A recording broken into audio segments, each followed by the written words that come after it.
Let me ask you something real quick, and don't answer out loud yet. Just think about it. When you hear the words Trump, Iran, and war in the same sentence, what's the very first thing that pops into your head? Fear, confusion, higher prices, or maybe just exhaustion because it feels like the world is always on edge. And now let me flip that thought for a second. What if I told you that the next big shock from a Trump-Iran war might not start with bombs, but with gas prices, inflation, and decisions that quietly change your daily life before you even realize what's happening? Because that's the part nobody explains clearly. And that's why you should stay with me till the end. Because once you see the pattern, you can't unsee it. And everything from your morning commute to your grocery bill starts making uncomfortable sense. So let's slow this down and talk like two normal people, not politicians or experts, just real life. Because right now, a lot of people feel squeezed.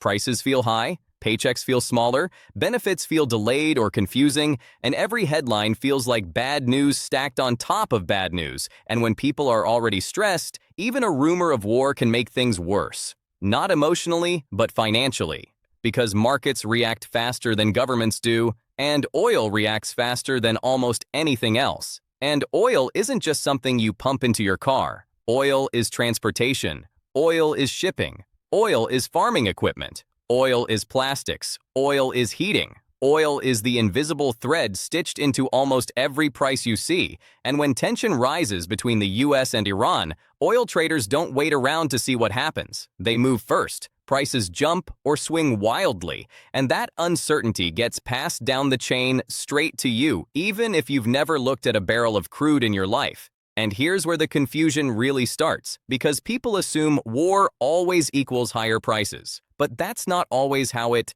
plays out in the short term, especially when politics and elections are involved, because leaders hate angry voters more than they hate budget problems. And when people start feeling pain at the gas pump, that pain is immediate, loud, and very public, which is why gas taxes suddenly enter the conversation, not as a moral decision, but as a pressure valve.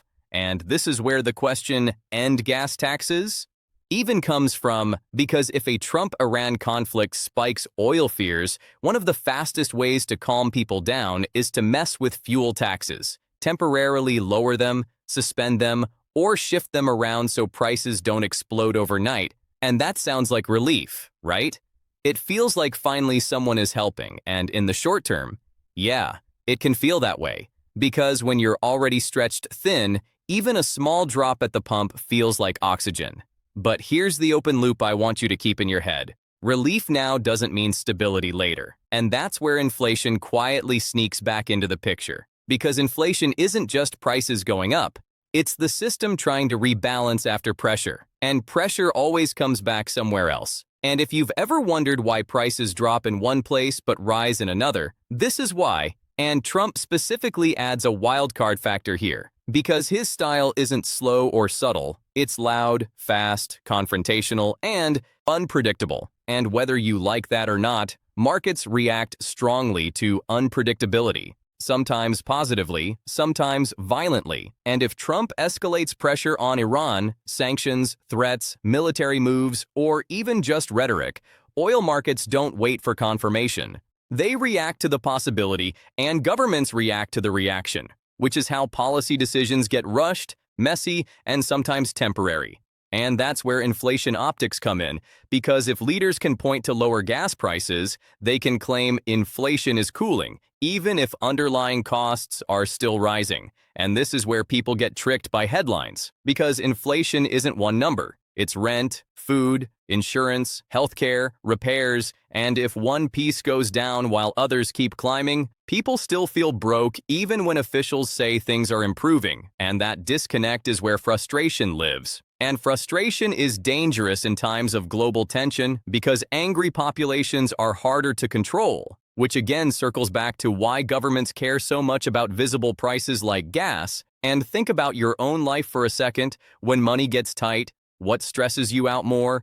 A bill you see once a year or something you pay every week? Gas is weekly. pain, sometimes daily, and that's why it becomes political fast. And here's where the Trump-Iran angle really matters, because Iran sits near critical oil routes, and even the suggestion of disruption can ripple through global supply chains. And when supply chains wobble, businesses raise prices preemptively, not because costs already rose, but because they're afraid they will. And fear-based pricing hits consumers before any real shortage exists, which is why you sometimes feel like you're paying for a crisis that hasn't even happened yet. And that's not paranoia. That's how modern economies work. And if a Trump-Iran war looks possible, even briefly, leaders may rush to show control, strength, and calm all at once, which is a hard balance, and that's when strange combinations happen. Tough talk paired with temporary economic relief.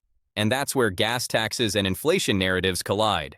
And this is also where people miss benefits or get caught off guard, because when policies shift quickly, rules change, deadlines move, eligibility changes, and unless you're paying close attention, you find out too late. And if that's ever happened to you, you know how frustrating that feels. Like the help existed but somehow skipped you. And that's why understanding the pattern matters more than memorizing headlines. And here's another layer people don't talk about. When governments cut or suspend gas taxes, that money doesn't disappear. It has to come from somewhere. Sometimes it's borrowing, sometimes it's shifting funds, sometimes it's future increases hidden down the road, and those future costs often show up as inflation later, not immediately. Which is why relief today can turn into pressure tomorrow. And if a Trump-Iran conflict drags on or escalates unpredictably, those temporary measures can stack up into long-term problems. And that's when people start asking, why does it feel like nothing ever really gets cheaper? And the answer is because the system keeps plugging leaks instead of fixing pipes, and war pressure makes that worse, not better. Because urgency replaces planning, and Trump's style thrives on urgency, which can be effective short-term but messy long-term. And this is where your personal planning comes in. Because while you can't control geopolitics, you can control awareness. And awareness helps you avoid panic decisions, like locking into bad deals, overspending during temporary relief, or assuming prices will stay low when they're being held down artificially, and artificial stability never lasts, and that's not fear-mongering, that's history. And if you're feeling tired of trying to decode all this, you're not alone. Most people don't want to be economic analysts. They just want to know if next month will be harder than this one, and that's a fair question. And the honest answer is, a Trump-Iran war could make things feel better briefly before making them feel worse, or it could make things worse immediately before forcing sudden relief, and the order matters more than the outcome because timing decides who benefits and who gets squeezed. And this is why some people feel like they're always one step behind, because by the time relief arrives, price is already adjusted somewhere else, and the relief just fills the hole instead of improving life. And if you've ever thought, why does help always feel late? This is why. And here's the thing that should really make you pause. Because this isn't just about gas or inflation, it's about trust. When people stop trusting that prices reflect reality, they change behavior, they delay purchases, they hoard, they cut spending, and that slowdown can hurt the economy more than the original crisis. And leaders know this, which is why optics matter so much during conflict. And Trump understands optics better than most politicians. Which means if a Trump-Iran conflict heats up, expect loud moves designed to show control, even if the underlying situation is unstable. And that brings us back to the question in the title. Could this actually end gas taxes or lower inflation temporarily? Yes, permanently, very unlikely, because permanent relief requires structural change, not crisis management, and war creates pressure. Not solutions. But pressure can force short-term moves that feel like solutions. And if you don't understand that difference, you can get emotionally whiplashed, feeling hopeful one week and crushed the next. And that cycle is exhausting. And exhaustion makes people disengage, which again benefits leaders who prefer fewer questions.